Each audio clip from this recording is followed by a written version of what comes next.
firman Tuhan, lakukan firman Tuhan, jalin persekutuan dengan Tuhan, jauhi dosa.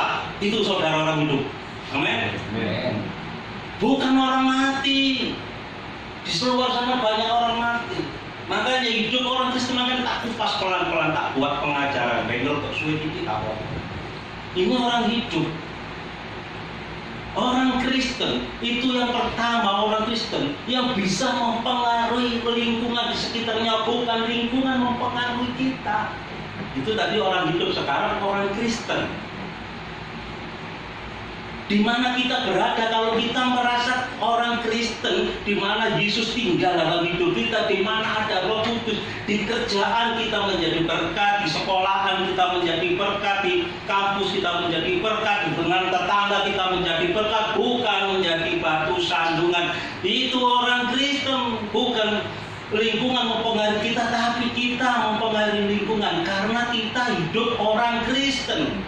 Jadi definisi hidup orang Kristen, hidup yang tidak berbuat dosa tapi menjalin persekutuan dengan Allah dan bisa mempengaruhi lingkungan di sekitar kita di mana kita berada. Itulah hidup orang Kristen. Amin. Jadi tak buat pengajaran pelan-pelan. Jangan merasa hidup orang Kristen ya wis nang gereja, mulai dina Minggu, delok tanggane titik wis wah, nggak bener lah, kan niat sebarang tapi hidupnya mati kamu itu.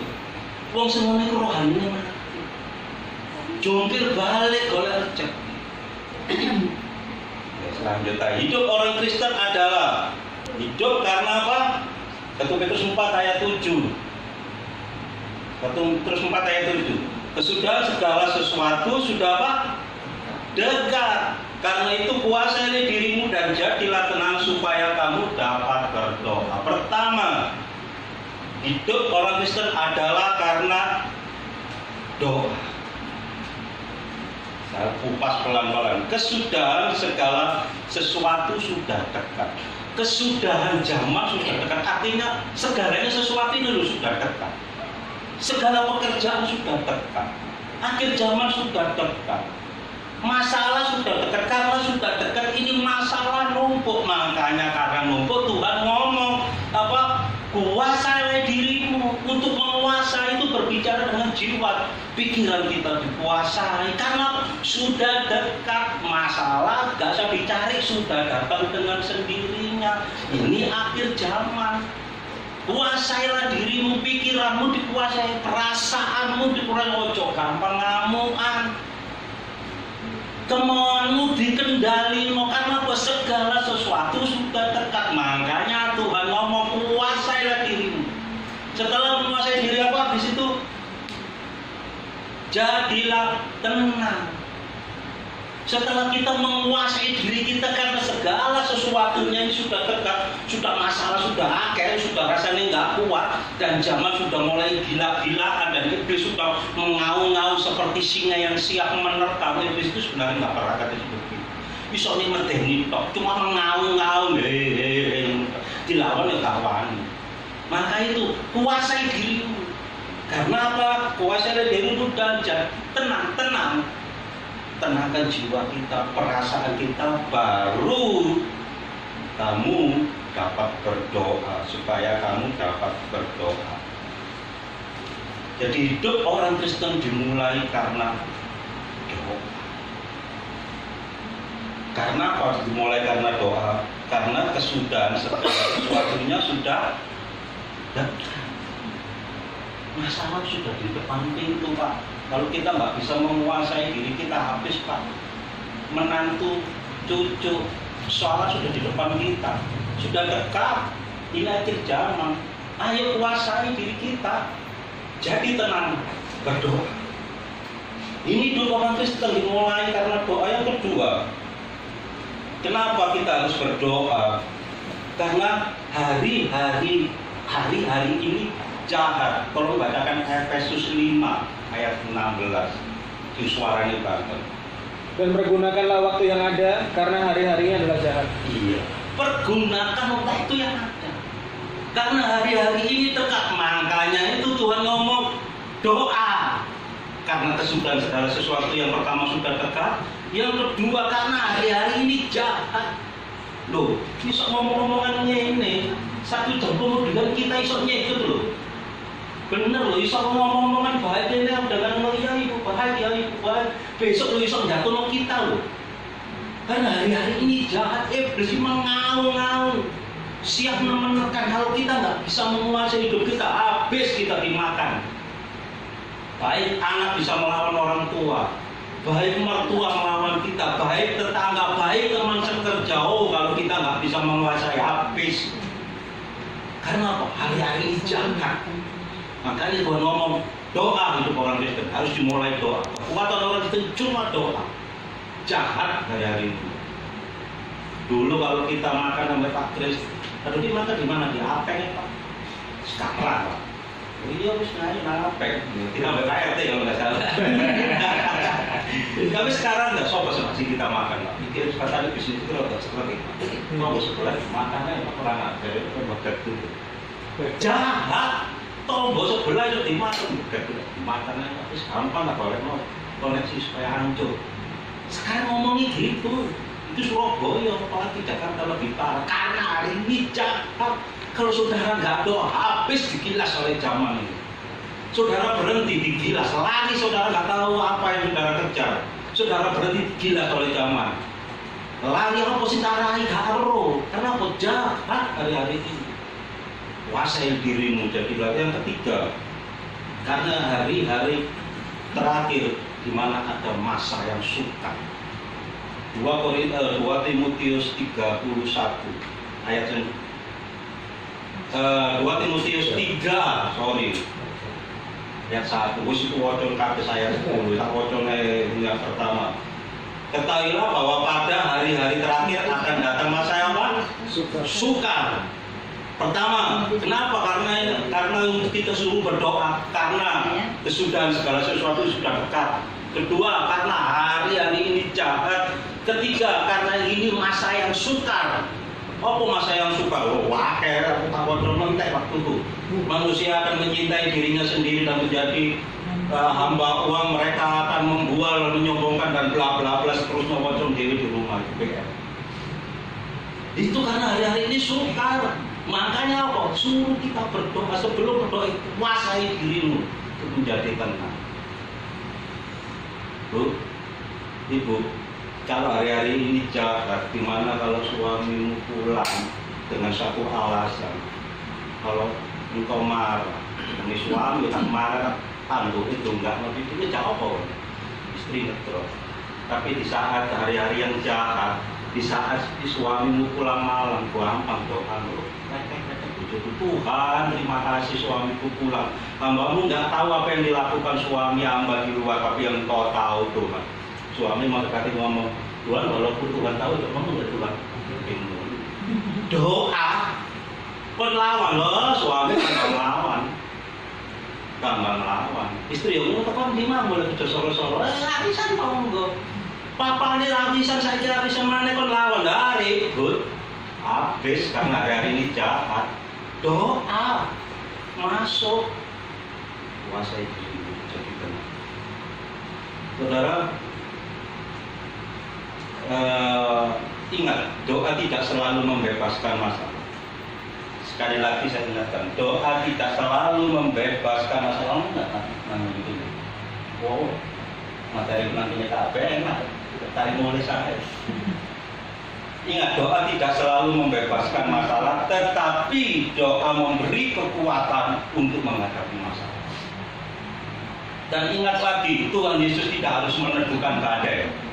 Ingat, Tuhan Yesus tidak harus meneduhkan badai, tapi Tuhan Yesus meneduhkan hati anak-anaknya untuk menghadapi badai. Itu janji Tuhan. Saya ulangi, doa tidak selalu membebaskan kita dari masalah. Tapi dengan doa kita diberi kekuatan untuk menghadapi masalah. Dan yang kedua, Tuhan Yesus tidak harus meneduhkan badai, tapi meneduhkan hati anak-anak Tuhan untuk menghadapi badai. Badai persoalan, badai rumah tangga, supaya kita kuat menghadapi badai.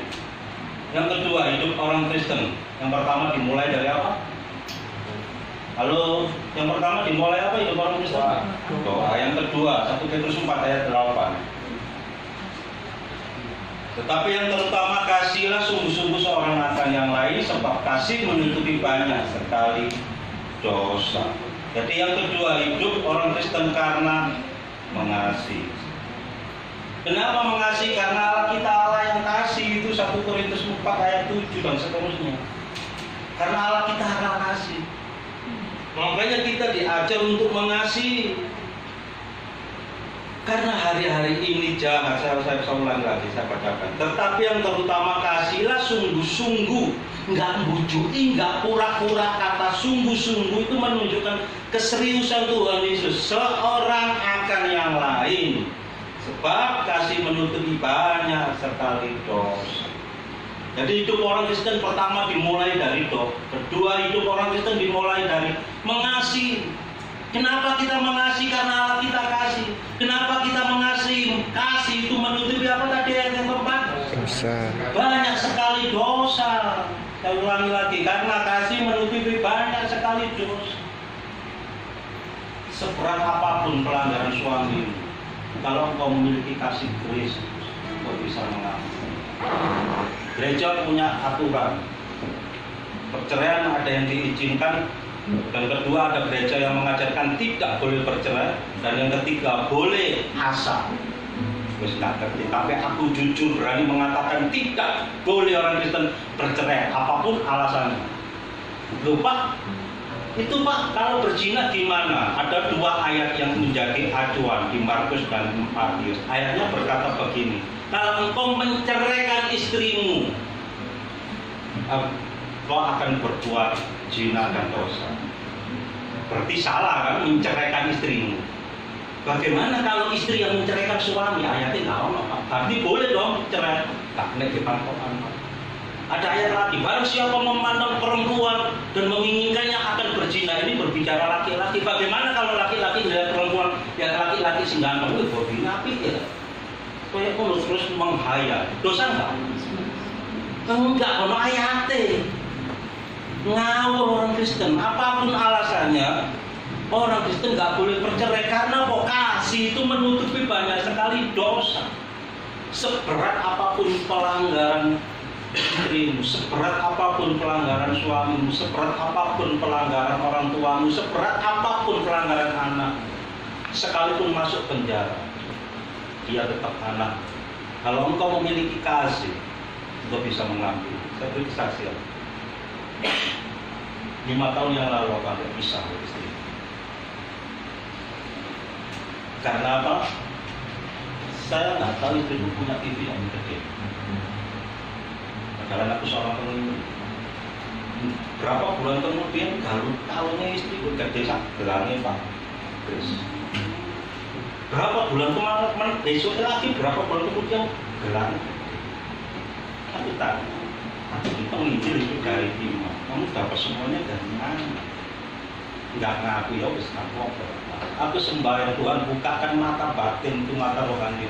Tuhan tunjuk mata yang fair. Tak lungguno bicara 4 mata di dalam kamar. Ayo aku enggak ngamuk. Seberat apapun pelanggaranmu, aku enggak marah dan enggak ngamuk.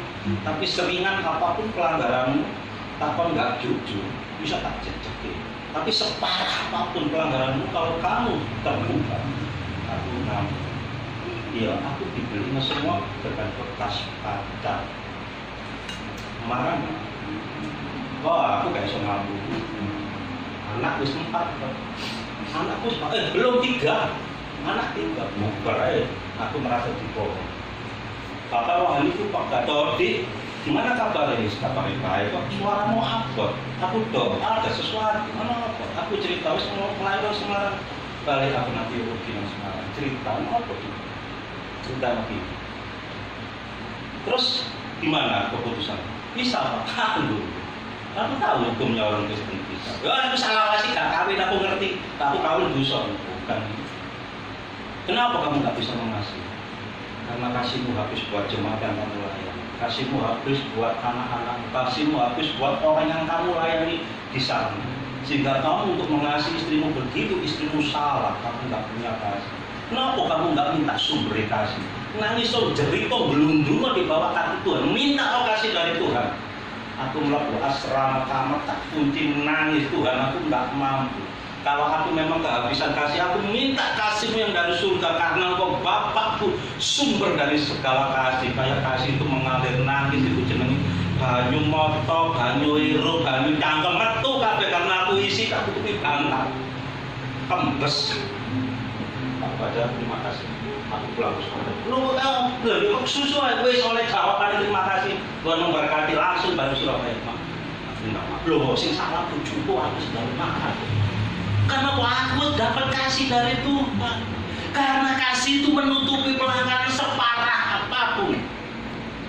Salah istriku, tapi aku minta maaf. Loh, aku kalau rumah tangga sih boleh duit kok. Seharusnya istri kan minta maaf, glosor, nyoba sikilku enggak apa. Loh, aku hamba Tuhan, aku anak Tuhan. Aku sudah memiliki kasih Kristus. Aku bisa mengasihi. Gimana dengan saudara? Kalau hari ini malam, hari ini kok kehabisan kasih dengan menghadapi masalah, minta kasih yang dari Tuhan.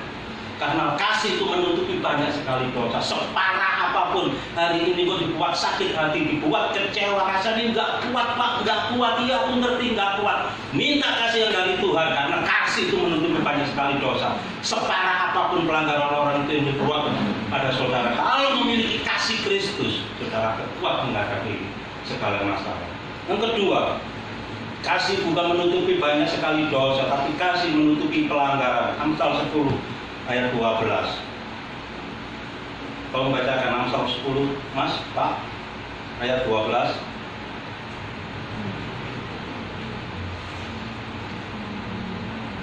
Yuk, ketemu Amsal 10 ayat 12. Ayo. Kebencian menimbulkan pertengkaran, tetapi kasih menutupi segala pelanggaran. Kasih menutupi apa? Pelanggaran. Pelanggaran.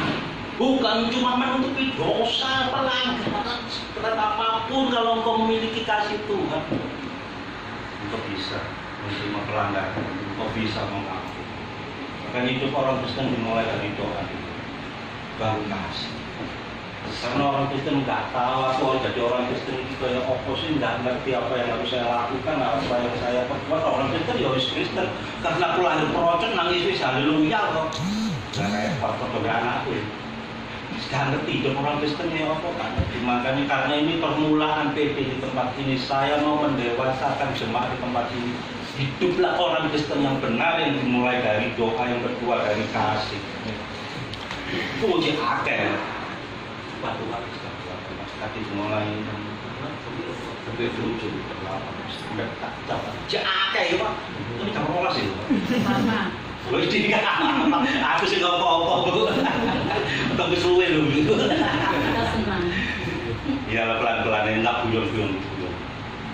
Yang ketiga, kasih itu bukan cuma menutupi dosa, menutupi pelanggaran. Kasih itu membangun, bukan menjatuhkan. Baru 1 Korintus 4 ayat 8. Kasih itu bukan mengikat, kasih itu mempersatukan. Ayat itu satu-satu. Jadi intinya yang pertama, kalau engkau merasa orang Kristen, hiduplah dimulai dengan doa. Kedua, milikilah kasih. Kalau engkau hari ini dibuat orang sakit hati, kecewa dan putus asa, minta kasih yang dari Tuhan. Karena Allah kita Allah yang kasih. Yang ketiga, hidup orang Kristen. Yang ketiga, 1 Petrus 4 ayat 9. 1 Petrus 4 ayat 9.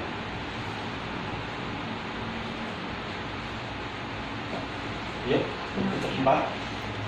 Berilah apa? Berilah kepada seorang akan yang lain yang tidak bersungguh-sungguh. Iya.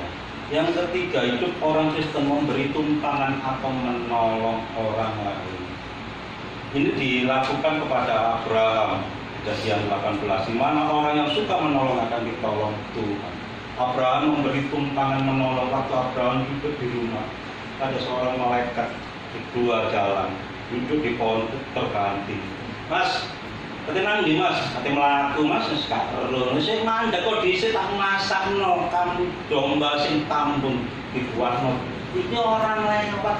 Tapi Abraham nggak tahu kalau ini mau malaikat, suruh duduk, suruh ke rumah, dimasakno, dibuatno roti, suruh makan. Wis mulia lho tak apik. Ono ta wong Kristen koyo ngono.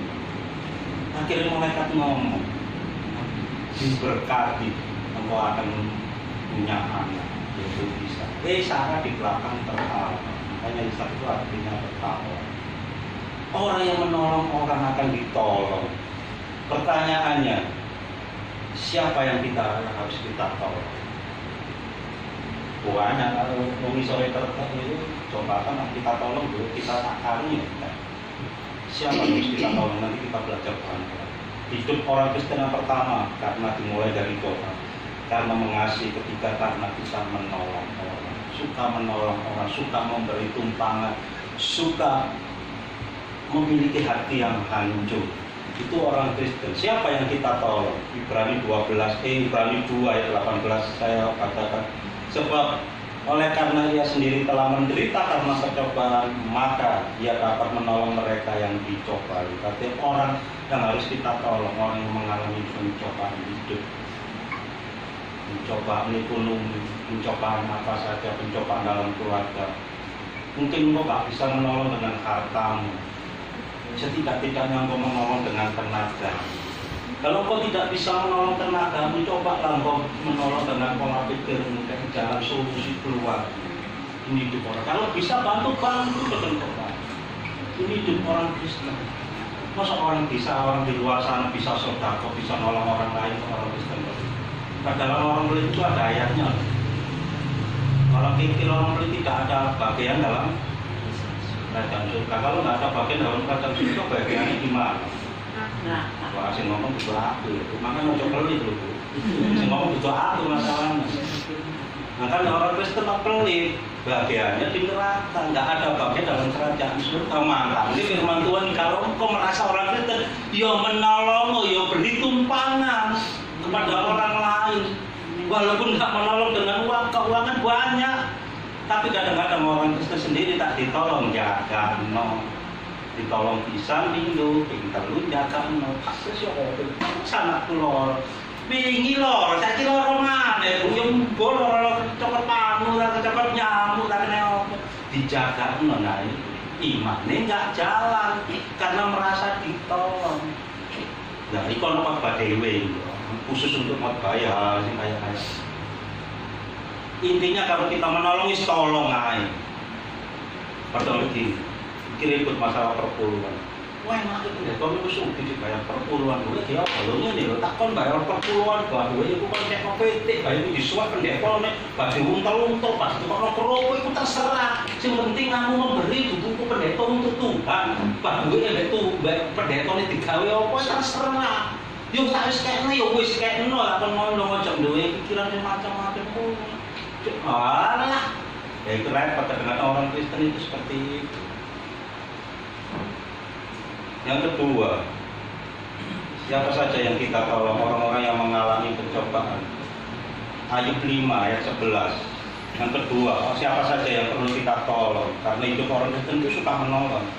Dia menempatkan orang-orang hina pada derajat yang tinggi, dan orang yang berduka cita mendapat pertolongan yang kuat. Jadi yang kedua, siapa yang kita tolong? Orang hina. Orang yang terhina atau orang yang berduka cita. Jadi orang yang terhina, orang yang miskin, orang yang berduka cita. Itu yang terhina hidupnya, nggak dipandang dengan masyarakat. Orang yang berduka cita karena ditinggal keluarganya, itu saudara bisa menolong mereka. Bisa nggak? Jangan jadi egois lah orang Kristen. Yang ketiga, gini saudara, orang yang terhina atau orang yang termiskin. Orang yang terhina karena masa lalunya, orang yang terhina karena perbuatan buruknya.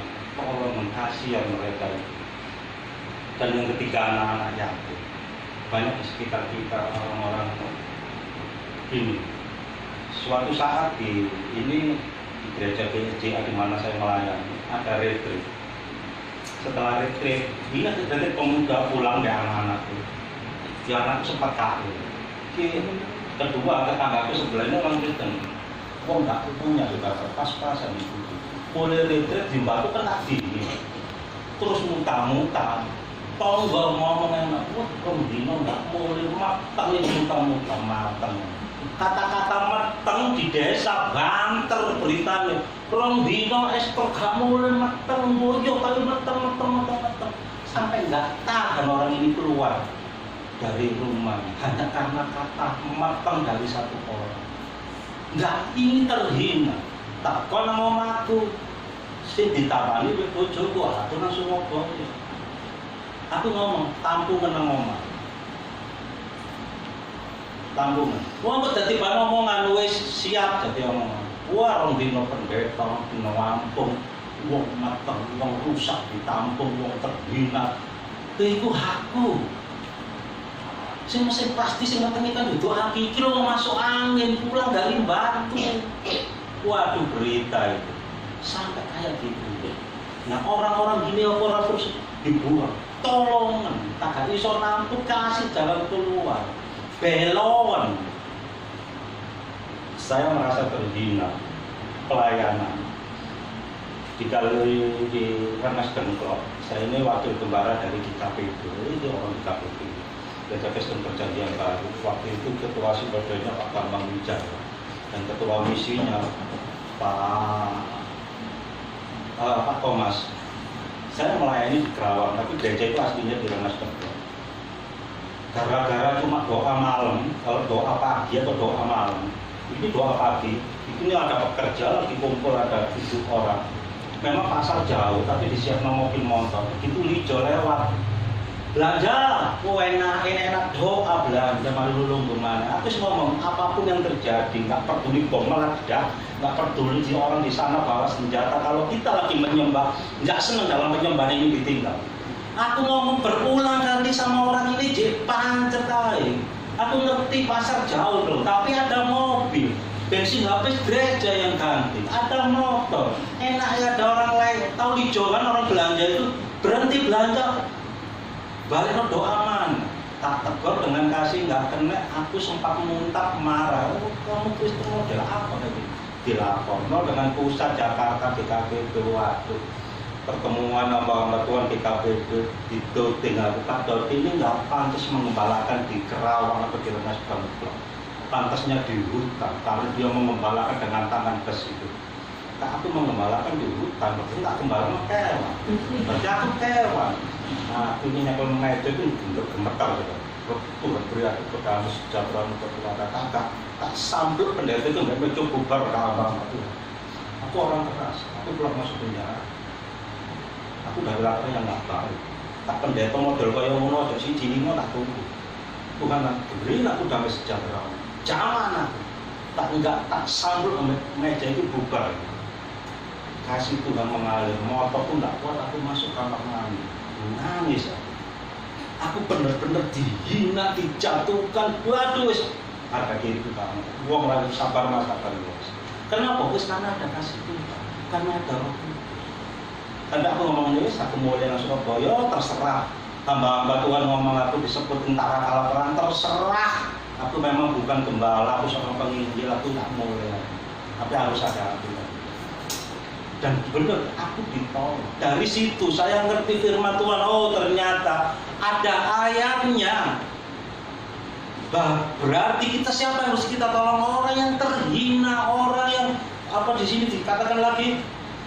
Orang yang berduka cita, itu yang perlu kita tolong. Oh saudara, pernah nggak mengalami hinaan yang kayak gitu? Direndah, serendah-rendahnya, dipandang dengan mata sebelah, pernah nggak? Kalau belum pernah sih, nggak pernah rasanya sakitnya kayak apa, belum pernah. Tapi tak wis ngalami direndah orang. Waduh, orang habis. Itu yang perlu saudara tolong. Yang keempat, cepat aja ya.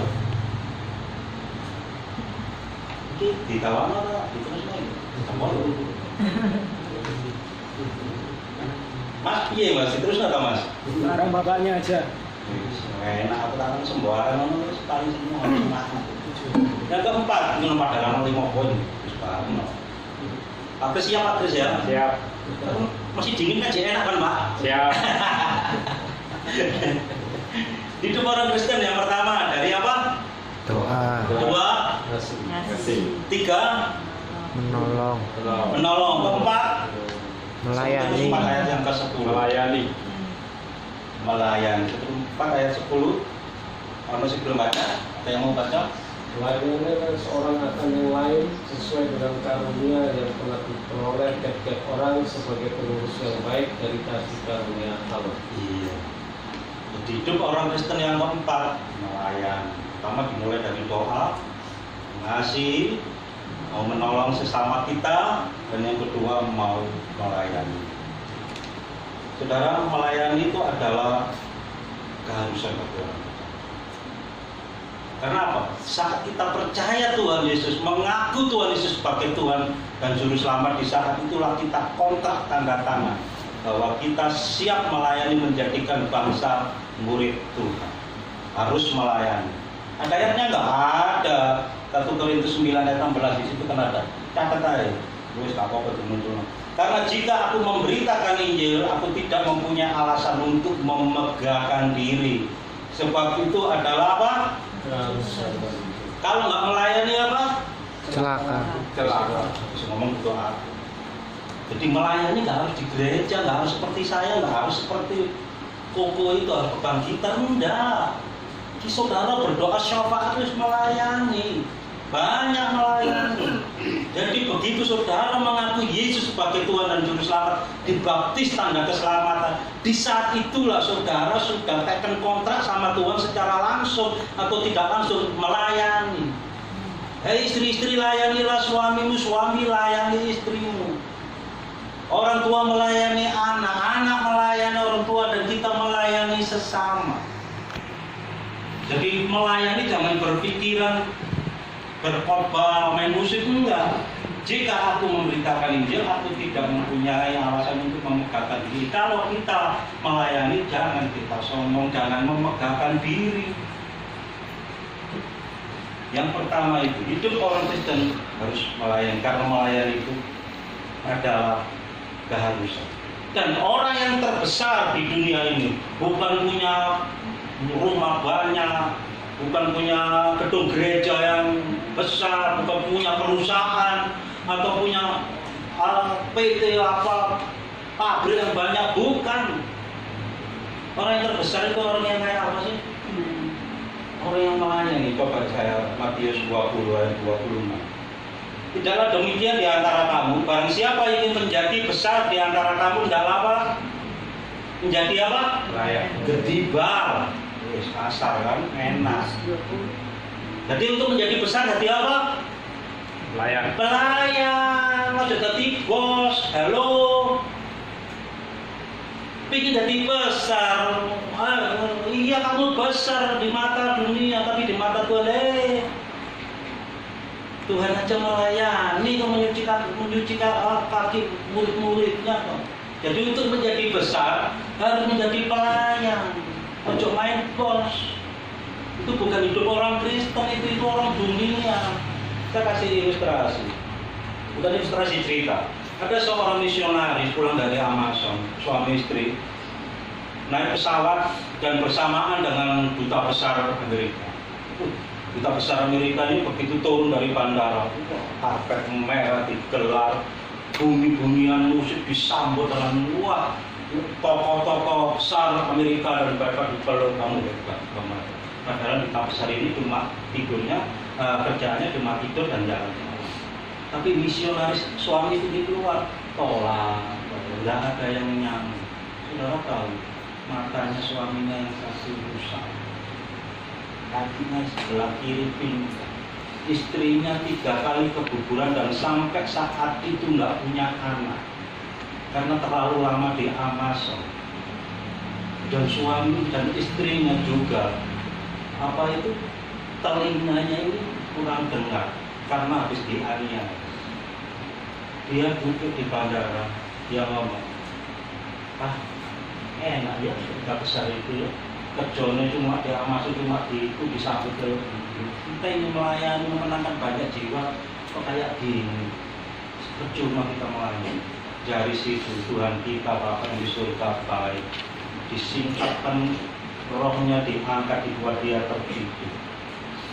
Betapa kagetnya dia sampai di surga suami istri, bukan karpet merah yang digelar, tapi dia berjalan di lantai yang emas. Dan Tuhan di sana membentangkan tangannya dan para malaikat meniup sangkakala. Dan Tuhan berkata, anakku, waktumu belum selesai. Pulanglah, kembalilah, layanilah.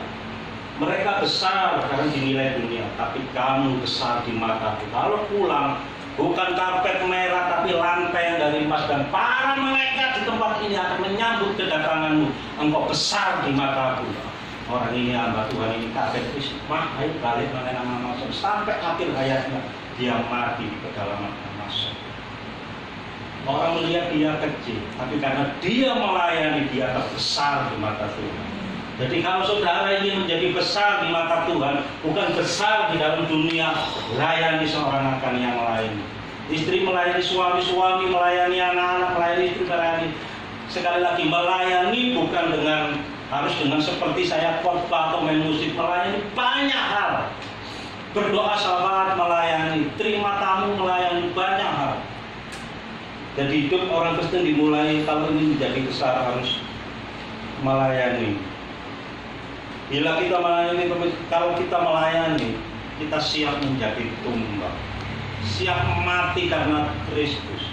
Saya punya kawan hamba Tuhan, praktek di daerah Mentawai, namanya Evangelis Darno.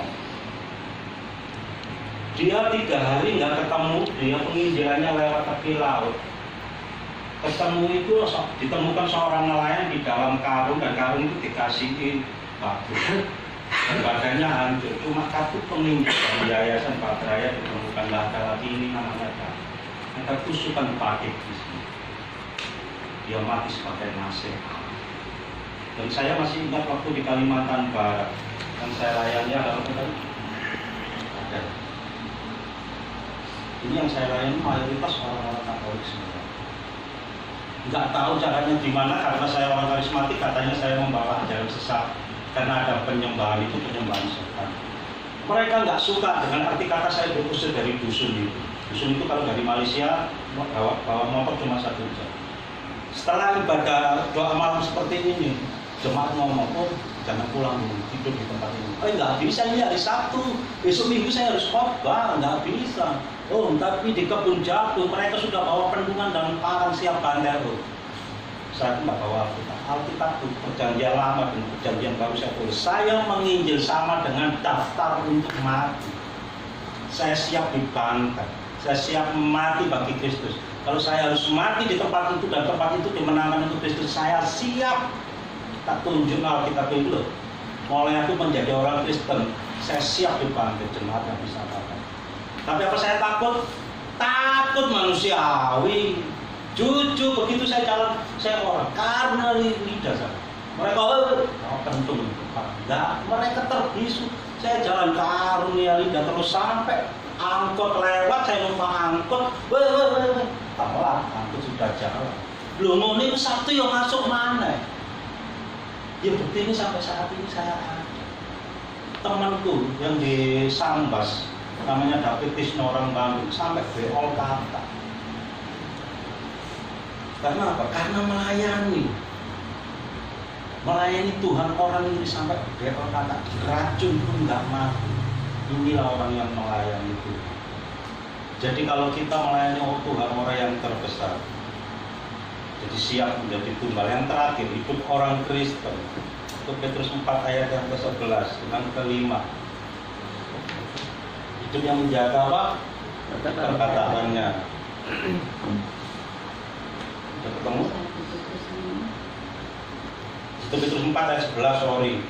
Jika ada orang berbicara, hendaklah ia berbicara sebagai orang yang menyampaikan firman Allah.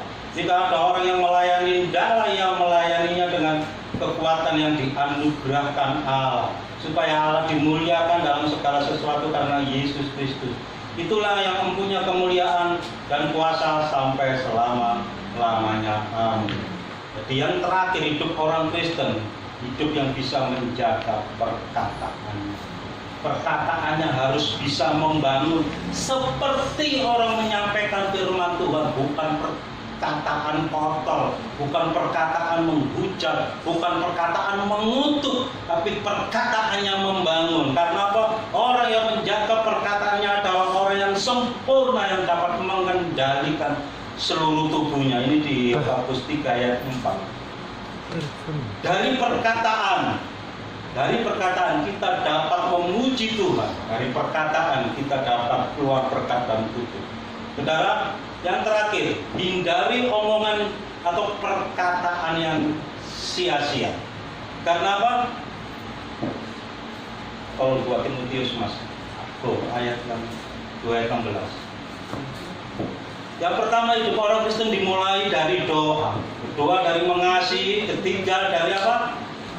Menolong, keempat melayani, kelima perkataan. menjaga perkataan. Ojo sampai perkataannya kayak orang dunia. Karena perkataan kita 2 Timotius 2 ayat 16, tetapi hindarilah omongan yang apa? Kosong. Dan yang tak Suci. hanya menambah kefasikan. Jadi hindari omongan yang kosong, omongan sih nggak perlu. Satu lagi Efesus 5 ayat 4, saya bacakan. Di situ ayatnya ada. Efesus 5 ayat 4. Demikian juga perkataan kotor, yang kosong atau yang sembrono karena hal-hal yang tidak pantas, tetapi sebaliknya ucapkanlah syukur. Karena apa? Karena dari perkataanmu akan dipertanggungjawabkan pada hari penghakiman. Baik-baik. Kalau engkau mau ngomong anak goblok kan, kesalahan anak-anakmu goblok lu, Ada orang berkata begini, itu karena wes gak kuat itu pendeta. Saya gak kuat Pak Pendeta, ya suamiku seperti itu. Lebih baik aku mati ya Pak Pendeta, lebih baik aku mati. Istri ini suami ini dengar Tuhan, dengar doa istri, biar dia cepat mati. Justru kalau suamimu seperti itu ngomong, Tuhan beri aku umur yang panjang supaya aku bisa menjaga suamiku. Belajar ngono gak iso sih le. Mutakmu iku nang ndi lho, tahu tak iki nang kene kok goblok temen. Ya memang enggak kok. Tapi kesalahan 1, 2, 3 tahun anakmu belum ngaku. Karena mulut kita ini yang durapi Tuhan. Dari kenapa durapi Tuhan? Karena ada nafas Allah yang keluar dari mulut Allah. Kita hidup ini karena nafas Allah. Ada nafas kehidupan di dalam hidup kita ini, nafas Allah. Terus kita ngomong seenaknya. Makanya Matius 12 ayat 36 sampai 37 ayat terakhir berkata begini. Tetapi aku berkata kepadamu, setiap kata yang sia-sia yang diucapkan orang di tempat pasangan, orang harus dipertanggungjawabkannya pada apa? Itu akhir ngomong. Hati-hati lah tadi. Pertanggungjawabkan pada hari penghakiman. Jaga perkataan. Kita boleh emosi, Tuhan Yesus saja emosi. Tapi perkataan yang sia-sia, perkataan yang menghukum, perkataan yang menghujat, perkataan yang menghakimi, perkataan yang menjatuhkan orang. Oh, saudara hari ini bisa menang dan bebas, tapi ingat akan dipertanggungjawabkan pada hari penghakiman. Karena menurut ayat 37-nya, karena menurut ucapanmu engkau akan dibenarkan dan menurut ucapanmu pula engkau akan dihukum. Tuhan hari itu praktis teman-teman. Ini aku mulai nang berita, ada. Urusan Pak itu urusan apa loh Pak? Sampai Pak RT. Jadi hidup orang Kristen yang pertama apa? Doa dimulai dari doa, kedua mengasihi, ketiga melayani, keempat menolong, yang kelima Tuhan memberkati kita berdoa. Kalau hidup babi Tuhan